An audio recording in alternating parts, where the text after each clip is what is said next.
Hi all, and welcome back to OODSRAIL. First of all, my apologies for such a long wait since my last video. I think the last one was back in, I don't know, springtime, April, May, that sort of time, with summer approaching then, and work and kids.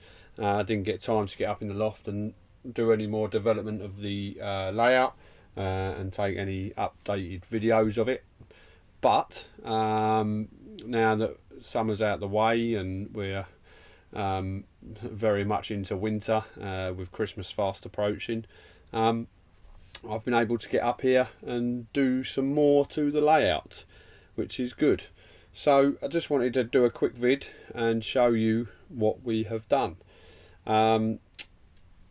First of all, you're looking at the what's going to be the TMD or the fiddle yard, and what we have are 4 sidings here, 1, 2, 3, 4, and yeah, we may be able to get a few more trains in there. They're quite long, so it should be looking quite good once we've got all the locos with their carriages and so on parked up. We've got the Class 37 there at the moment, and then the Flying Scotsman, and then the Royal Scot, I think it is, Patriot class. So all enjoying sitting and looking good. So let's move on to see what we've done. So first of all, I have had purchased for me for Christmas, let me just get it, the Gauge Master Prodigy Express unit. So I've been very pleased with that. That means that we've now gone from DC to DCC, which is what I've always wanted to do, and we've been able to chip all 3 of these locos.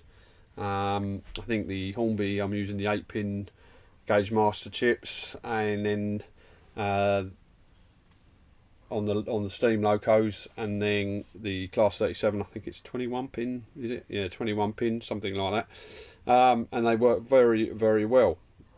But before I could get them working, I had to decide obviously on how I was going to wire the layout up, and I'm no electrician. I think the last time I did any soldering was back in secondary school, so it's been, yeah, bit of a learning curve, but we're getting there, and we're getting there because we're watching all your videos and on how to develop a layout, which is always inspiring, always very good. I'm just totally amazed how some of you, or most of you, achieve the fine detail of your layouts. It's just so impressive and good to see, and hopefully one day we'll get to being that good, but it's all a learning curve, and we're getting there.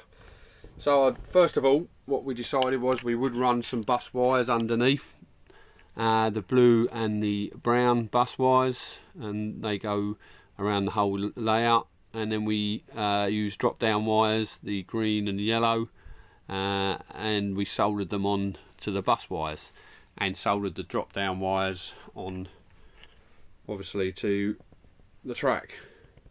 Now yeah, there can be some improvement on some of the soldering, I won't lie, but as there's many points. I think I soldered the wires at every sort of probably every 12 inches, something like that. So the track works really well. There's lots of power going to it, and I'm very pleased. So let's give you a quick tour of the layout. So this is the TMD, and what we do is we come out the TMD, we've got a 3-way point there, and it comes along, and we go out onto the outer loop here, and that then goes all the way down here. This area here will be the platforms and the station, but that outer loop goes along and it goes through that first level crossing and then starts going up an incline there. Got the newspaper all rolled up where we're going to do some scenery. Goes up the incline and then starts to go over the Hornby suspension bridge, which is going to be sort of the focal point of the layout. And at the back here, around here, I'll put a back board up, and I think we're going to have we can probably have an estuary there with yachts sailing out of the estuary, which is what we also like. It comes along down behind the train shed, the loco shed, and back in to the loop there. So that's that, but that's the outer loop, the outermost loop. But we've got a point there which enables the locos to come in to this second loop, the inner loop, and that goes along where it goes over our second level crossing, along here, around,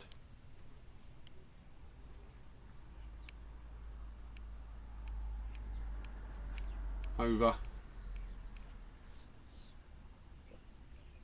and then down alongside the TMD and back into the station area. And then we've got a branch coming off of here that also is another platform beside it. So we've got 1, 2, 3 lines there, which is good. And then it joins back into the inner loop. Now, the inner loop also has then, I'll show you from over here, you can see it, it has the this other loop, which was the original loop, coming in off of that, and then there's some sidings and so on. There's 2 inner loops here, so there's lots of options to run locos around different parts of the track, which is what we wanted. And it's all pinned down, it's all wired up, all working. All the locos have been, or the 3 locos that I've had chipped, are all working across every part of the track very well. There's the odd little blemish on the track where I've soldered, where I've had to sort of gently file it down, but hey, we're learning, that's what it's about. And no, really pleased. We've also built here let me show you, little drawer that slides out, which enables me to use my Prodigy Express. And then once we've finished, I'll put my cup of tea here, which is always nice. Or I can have, I'm probably going to have